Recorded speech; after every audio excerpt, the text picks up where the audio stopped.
Hello Tech fans, and welcome to our third segment of Around the Diamond with head coach Danny Hall. I'm Wiley Ballard, and we're talking about the Yellow Jacket outfield as we prepare for the 2018 season. Now, in our first two segments, we talked about some Yellow Jacket regulars like Joey Bart and Wade Bailey.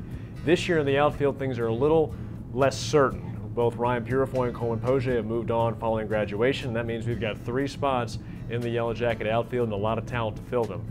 Coach, let's just begin. What are your thoughts on the outfield?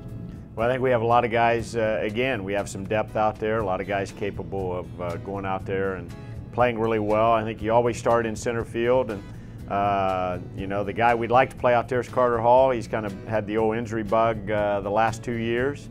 When he's played really well. The thing about Carter, I think he's a great athlete. I think he plays very instinctively. He ran a 6'3", 860, which there's very few Tech players in my 25 years that have had that kind of speed.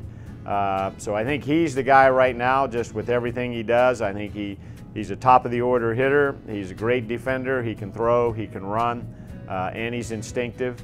And then right behind him is Nick Wilhite. And saying all those great things about Carter, Nick Wilhite is probably our best defensive outfielder. He can cover ground, he can make plays, he can throw, he can run. And we're just counting on him to get his bat kind of going here. He got a chance to play some late in the year last year, and even though he didn't probably hit for a great average, he's a guy that sees a lot of pitches. He can get on with walks. He can steal bases. So I think those two guys are probably in the mix there in center field.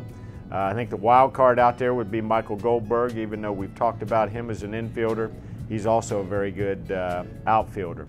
Then the corners, you got Chase Murray, who got a chance to play a lot last year in left field. I think he continues to work hard and get better.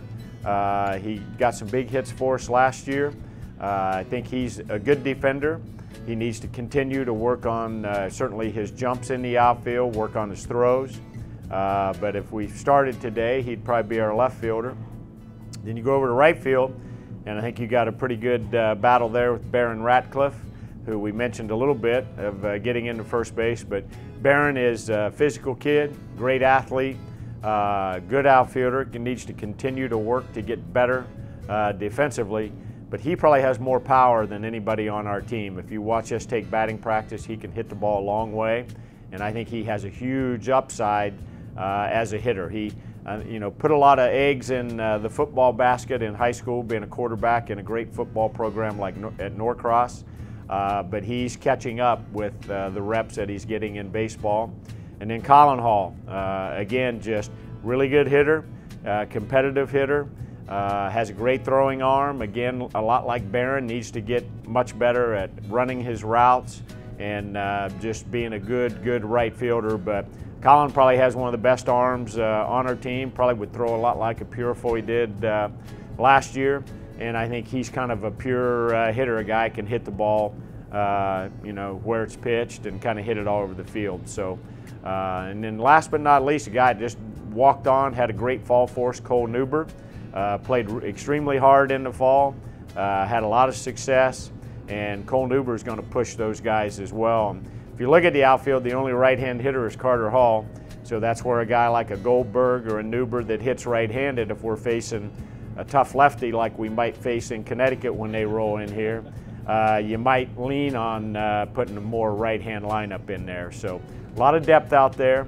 We'll just see how it all shakes out here. And that tough lefty being Tim Cade, an arm that Georgia Tech saw a couple years ago in regionals. Again, that's part of the Yellow Jacket opening weekend. First pitch February 16th against Minnesota, facing Bradley on Saturday and Connecticut on Sunday. That's our outfield preview. Our next update, our fourth segment of Around the Diamond, will touch on the Yellow Jacket starting rotation and what we can expect from the white and gold in 2018. Coach, thanks for your time.